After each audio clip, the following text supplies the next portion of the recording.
میں ابھی عرض کر رہا تھا نا کہ حضرت حکیم الامت قدس اللہ تعالیٰ سرہ بہت رکھ دیکھ کر بیعت کرتے تھے اور بہت رکھ دیکھ کر کسی کو خلیفہ بناتے تھے، اور اگر خلیفہ بنانے کے بعد اس کی نگرانی بہت سخت کرتے تھے، اور اگر اس نگرانی میں پتہ چلا کہ اس میں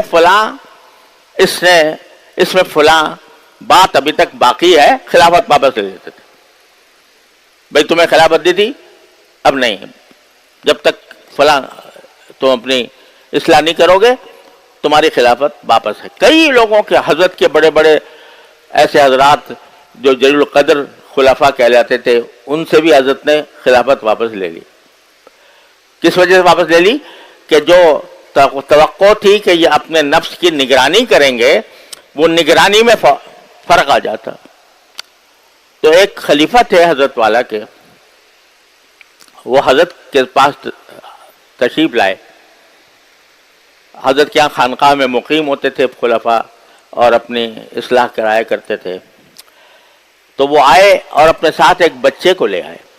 اپنا ایک بچہ تھا، اس لیے کہ تاکہ حضرت سے اس کے بارے میں دعائیں لیں، حضرت اس کے سر پر ہاتھ رکھیں، اس کو یہ سعادت حاصل ہو کہ حضرت کی زیارت ہو گئی ہے، حضرت کی نگاہ بھی اس کے اوپر پڑ جائے.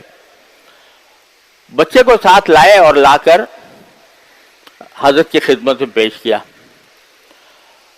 کہ حضرت یہ میرا بچہ ہے، میں اس کو ساتھ لے آیا ہوں اس غرض سے کہ آپ کی نظر پڑ جائے، آپ کی دعائیں اس کو مل جائیں. حضرت نے خیر مقدم کیا، یہ بڑی اچھی بات ہے، اللہ تعالیٰ تمہارے لیے اس کو بہتر بنائے، صدقہ جاریہ بنائے. پھر پوچھا کہ آئے کیسے، یعنی کس سواری میں سوار ہو کر آئے؟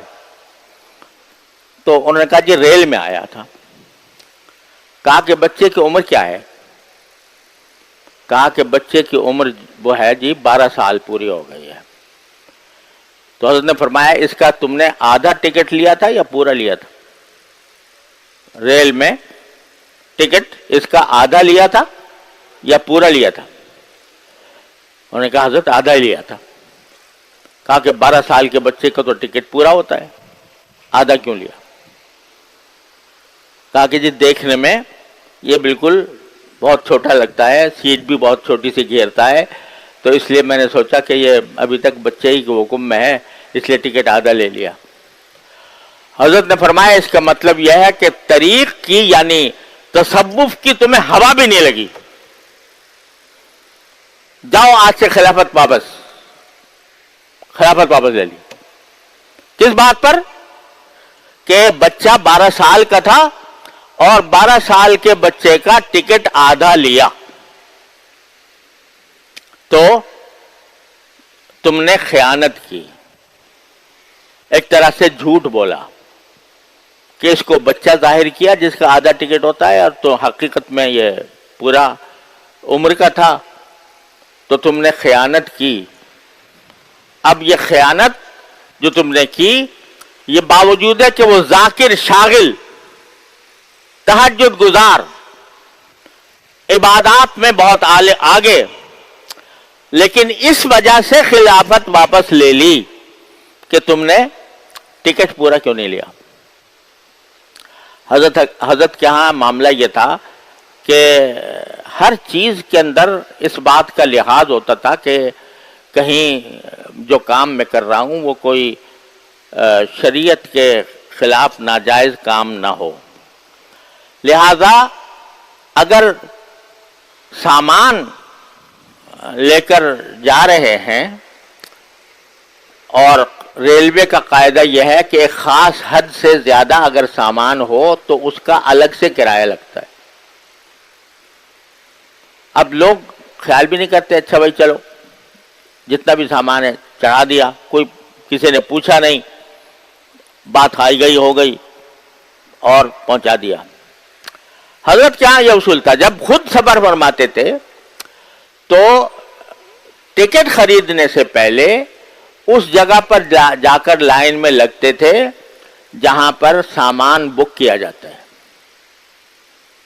کہ بھئی میرے سامان کا وزن کر لو، اگر یہ سامان کا وزن وہ تمہارے قواعد سے زیادہ ہے تو اس کے پیسے مجھ سے لے لو.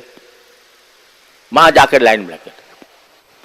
اور اپنے سارے متعلقین کو یہ تلقین تھی کہ اگر تمہیں کہیں سامان لے جانا ہے تو یا تو اگر اس کو بک کراؤ، بک کرا کے جو اس کا معاوضہ ہے وہ ادا کرو.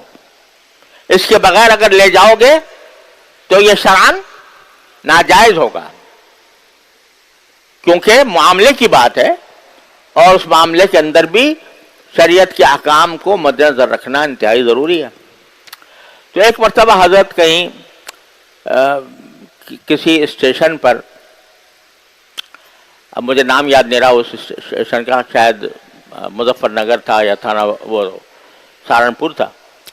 وہاں حضرت کے ساتھ سامان کچھ زیادہ تھا تو بجائے ٹکٹ کی جگہ کے وہاں سامان بک کرانے کے لیے حضرت لائن میں لگ گئے. تو اس وقت جو اسٹیشن ماسٹر تھا، جو اس اسٹیشن کا سربراہ تھا، وہ حضرت کو پہچانتا تھا. ان سے آ کر تھا ہندو، لیکن حضرت کو پہچانتا تھا. ہندو بھی حضرت کی احترام کیا کرتے تھے ان کے تقوی کی وجہ سے. تو اس نے آ کر کہا حضرت آپ یہاں کہاں لگ گئے اس لائن میں؟ اس نے کہا جی بھائی میں سامان بک کرانا چاہتا ہوں، سامان میرا ساتھ زیادہ ہے تو تاکہ اس کے میں پیسے ادا کر دوں. انہوں نے کہا حضرت آپ بھلا اس فکر میں کیوں پڑتے ہیں، اور میں ابھی جو گاڑی کے ساتھ گارڈ جائے گا تو اس کو میں کہہ دوں گا کہ بھائی ان کو نہ پکڑے اگر زیادہ سامان ہو تو. تو حضرت نے کہا کہ وہ گارڈ کہاں تک جائے گا؟ تو اس نے کہا جی گارڈ جو ہے وہ کوئی شہر کا نام لیا کہ وہاں اس شہر تک جائے گا، کانپور تک جائے گا. حضرت کو جانا تھا الہ آباد. تو بھائی کانپور کے بعد کیا ہوگا؟ تو اس نے کہا کہ پھر ایسا ہوگا کہ یہ گارڈ جو کانپور تک جائے گا، یہ جب اگلا گارڈ آئے گا تو اس سے کہہ دے گا اور اس سے کہے گا کہ بھئی ان کے سامان کی چیکنگ نہ کرو. انہوں نے کہا پھر الہ آباد پہ کیا ہوگا؟ کہا کہ جی وہ جو گارڈ ہوگا وہ الہ آباد کے گارڈ سے کہہ دے گا کہ ان کو چیک نہ کرو، ان کو نکال دو. کہا اس کے بعد کیا ہوگا؟ اس کے بعد تو آپ اپنے گھر چلے جائیں گے سامان جا. کہا کہ نہیں مجھے اور بھی کہیں جانا ہے اس کے بعد. اس نے کہا کہاں جانا ہے؟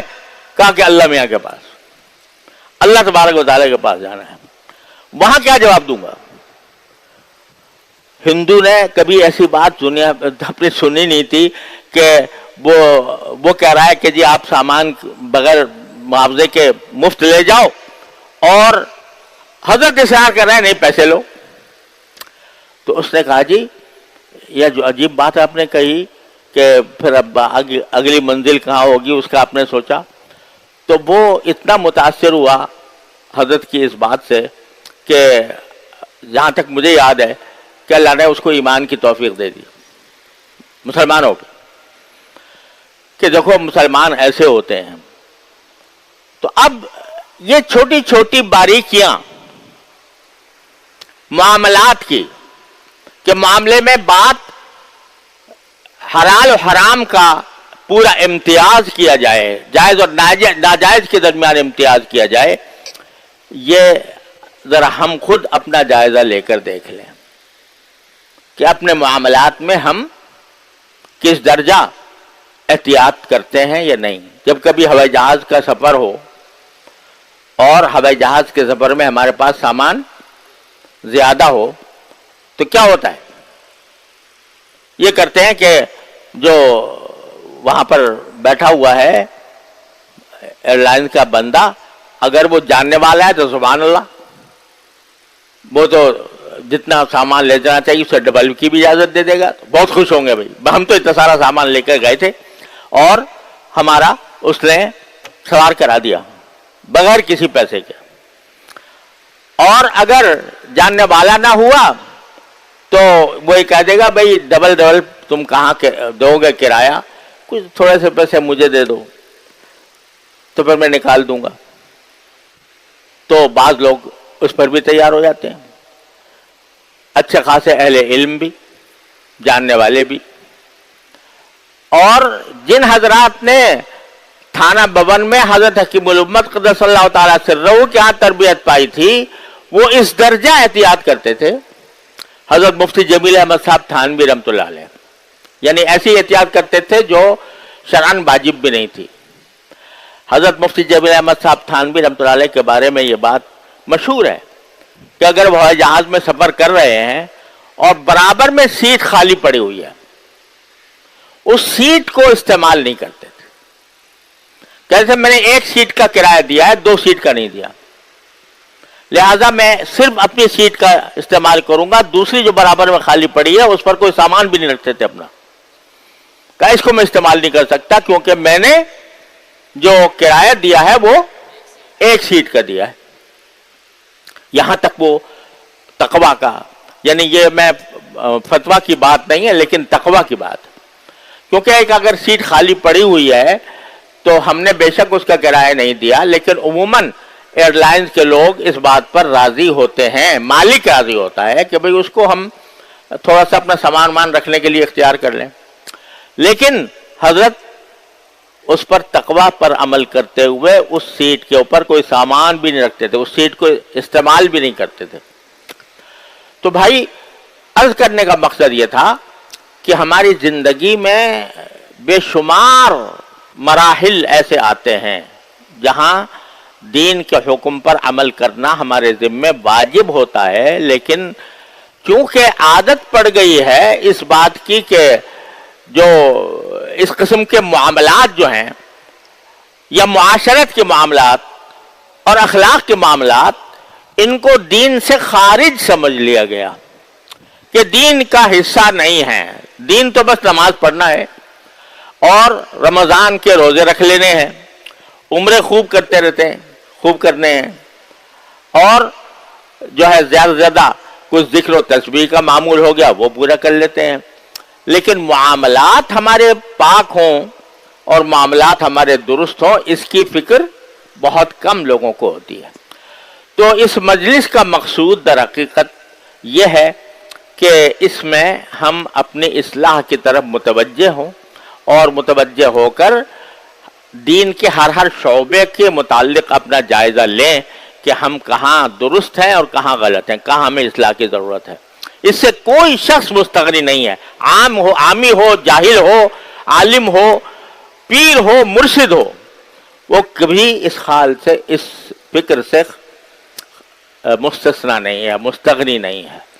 تو یہ ذرا سب جب اکٹھا بیٹھ جاتے ہیں تو اس میں اللہ تعالیٰ نے یہ برکت رکھی ہے کہ ایک مسلمان کا جو نور ایمان ہے وہ دوسرے مسلمان کے نور ایمان کے ساتھ منعکس ہو کر سب کے لیے فائدہ مند ہوتا ہے. اس لیے یہ ہم نے مجلس اس کام کے لیے رکھی ہوئی ہے، اور اس میں میرا مقصود تو خود اپنی اصلاح ہوتا ہے کہ جب میں کوئی بات کہوں تو میرا دل اس بات پر مجھے ملامت کرے کہ میں کوئی بات کہہ رہا ہوں اصلاح کی اور خود میں اس سے بے خبر ہوں. اس لیے یہ مجلس ہوا کرتی ہے. اللہ تعالیٰ اپنی رحمت سے اس کو نافع بنائے، مفید بنائے. جو باتیں میں نے عرض کی ہیں وہ الحمدللہ خود میرا نفس اس کا مخاطب ہے اولاً، اور پھر آپ حضرات مخاطب ہیں. اللہ تعالیٰ ہم سب کو اپنی اصلاح کی فکر عطا فرما دے اور اس پر عمل کی توفیق عطا فرمائے. وصلی اللہ تعالیٰ علی خیر خلقہ سیدنا مولانا محمد وعلی آلہ واصحابہ اجمعین.